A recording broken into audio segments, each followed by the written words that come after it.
All right, so today in Recreation and Sport Management 308, we're going to talk about personnel. For this week, we're going to get into different elements of programming. So as you go out and start planning your tournaments or events that you're going to do for in the sports realm, that you have a kind of a background of the different elements that you need to look at when you're planning those. So one of the first areas and one of the most important areas that kind of make or break anything that you do comes back to personnel. It's about the people that you hire to help run the events. Most of you, particularly tournaments, need multiple people to help run it and multiple staffing. And so it's not just going to be you.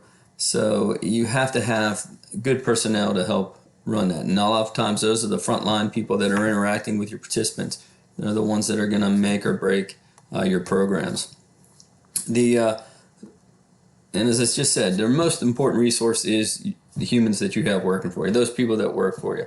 And if they're happy working for you, then that is conveyed into how they interact with the participants. If they're not so happy, that also is conveyed back to the participants. So they are a very important resource for your agency. And so what is the most important resource of an agency? Just answer that. It's your personnel. It's those humans that you have working for you. It's those people. And you have to get the right people in the right jobs. You've probably all experienced it where you had somebody got a job that they weren't prepared for, they don't have the skills for, they may have known somebody that helped them get the job, and really they're outside their realm and they don't really know what they're doing.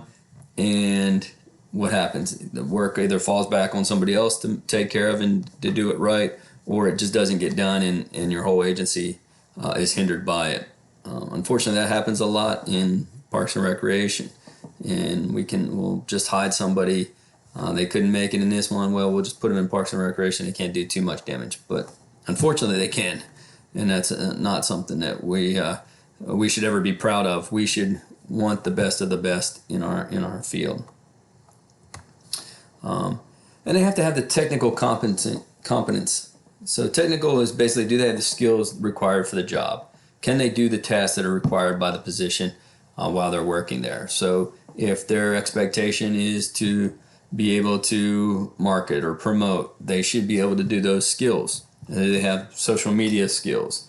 If they don't, they're not the right person for it, because that's what we need that person to do. Do they have an idea about field maintenance? Do they have a good idea about the rules that govern that particular sport that you're working with? They have to have those technical skills. And so that's an important element that we have to keep in mind when we're doing that hiring. As we look into staffing, we always want to put together our best team. Think of it, your team is no different than any sports teams that put out on the field or a court. You want to put your best team out there. And so you want to put together the best team. You're your general manager that might be, or then future will be hiring those people to put that best team together. You want to put that team together that's going to make you look really good. Okay? So find that best team that you can and get those individuals. What does your team require? You have to think about, what do I require? And sometimes it's, people that have certain skills. Sometimes you have to have people that are very good at listening and being able to look at some of the weaknesses of your ideas. Sometimes it's, you don't want all yes people around you as a event planner. You want some people that may disagree with you. While that may be frustrating at the time, it helps you put out the best product, as long as you're on the same page and wanting to create the same event and have the same goals in mind. What are the roles, skills, personal attributes? Okay, what roles do we need those people to play? Are they willing to play those roles? What skills do they have to have? Do they have those skills? And just like I said, those personal attributes. Do you have those individuals that will say, wait a second, I don't think that's necessarily right. What if we do this? And again, at least you're bouncing ideas off of each other and talking among yourselves to you may not agree, but the idea is we're going in the same direction because we want to create the best possible product that we can. understand the team, recruit the right players, right? Two perspectives of staffing. One point of view is looking at person, task, fit. And that's kind of what we would think of traditionally is, does the person have the right skills to perform the job effectively? So most jobs, will have a job description. They'll tell you the skills that they need, the minimum levels of competency they have to have. And we hire, look at the people that apply and which ones do we think have the best skills that fit that particular task that we have, okay? So they have the right skills, the right training. Okay, we can make that person be the best possible employee. The other one looks at maybe, or a little bit more future, or come along a little bit more contemporary, and looking at, is it about the person-organization fit? Does the person have similar values? Do they buy into the norms of the organization? Do they buy into the goals and objectives that the agency has? And here the idea is, well, if the person has similar values and they buy into the norms and the goals of the organization, then they're going to be much happier within that organization. And what are they going to do? They're going to stay longer. We're not going to lose them. We're not going to other jobs. Okay, they're going to be more content and happy. That's going to spill over into our participants and our constituents. So, 2 points of view: person-task fit, person-organization fit. Again, both of them kind of work hand in hand. You want to get that person that does have that, is a fit within the organization, but then also has that skill set that we have. A lot of times when we hire here at Coastal in the recreation and sport management, we look at that person-organization fit as much as we look at that person-task fit. We want those people that are going to fit within our organization and what we've kind of created here with our goals and purposes and how we view and treat students. And if they don't fit, they're not going to be happy. We've seen that happen sometimes in the past where faculty have come and left pretty quickly, and it's because maybe it's not, they like the task or they have the skill sets for the task, but they're not an organizational fit. So person-task fit, staffing needs assessment. What types of skill sets do we need? What types of staff do we need? How many people, what do we need in tournament? Well, we might need somebody to work our social media and marketing. How many people do we need to do that?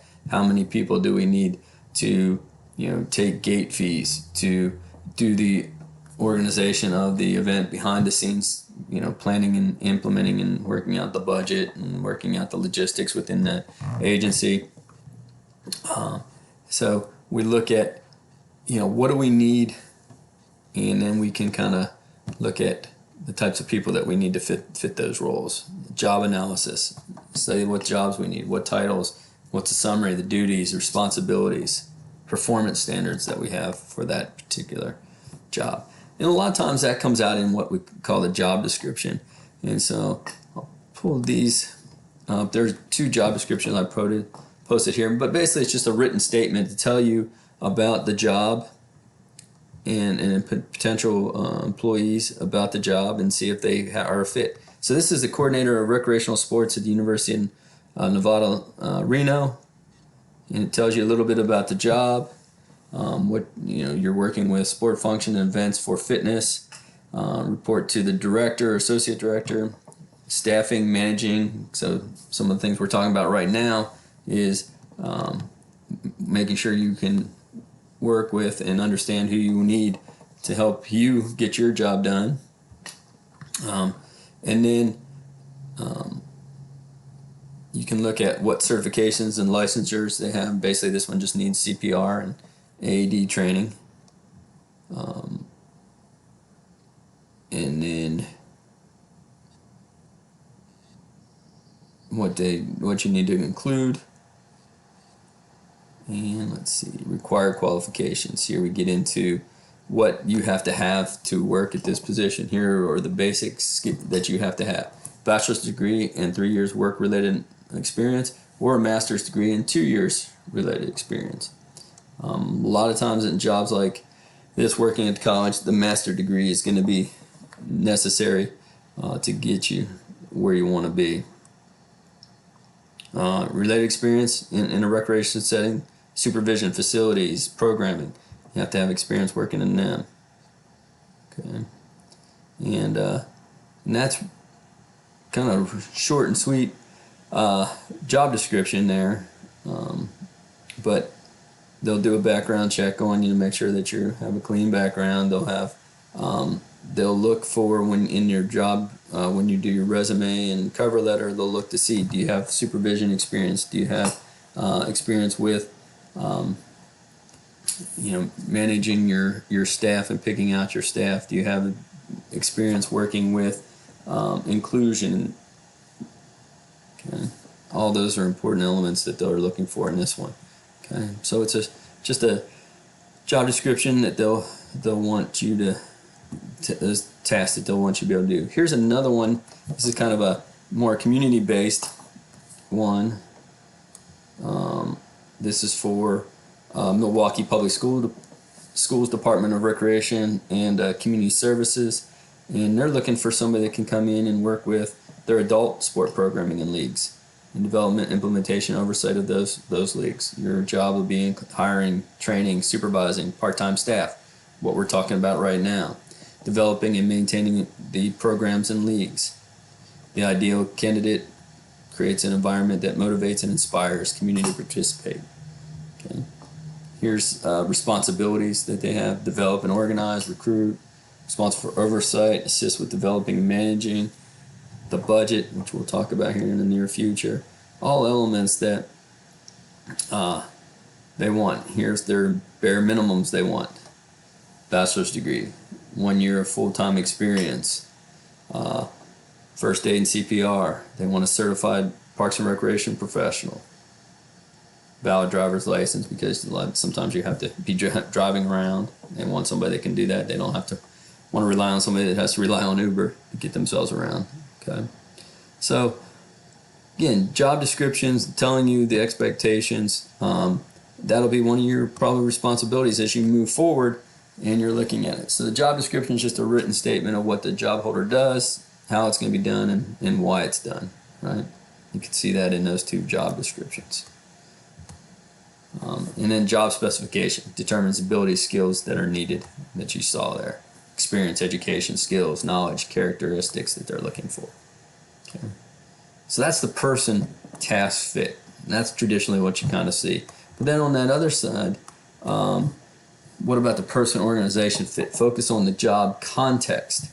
What situation that person is going to be working on, and how that applies to both the person and the organization. So they need the capability between the person and compatibility, between the person and the organization. Is that person going to be compatible with their organization? Okay. Are they going to buy into the values, goals, mission, vision, all those things that we talk about as management drivers? Is there that person organization fit? Is there a congruence between the norms and values of the organization and the employees? I had, one of my students that came out a few years ago, went to work with YMCA, really good at the job, ran great tournaments, great youth programming, but wasn't very happy with it because YMCA, voluntary nonprofit organization, all the money that was brought in from those tournaments and youth programs that individual ran went back into the organization, and basically every year had to kind of beg to get anything to support those tournaments that raised so much money for the organization. And it really got frustrating to that individual. So the individual left, wasn't happy with that. Okay. So shared goals, needs, preferences, organization met by this organization system and structure. Value of person and values shared. Very important determinant. Okay, I'm going to go ahead and stop there. We'll pick up talking about these different types of employees in our next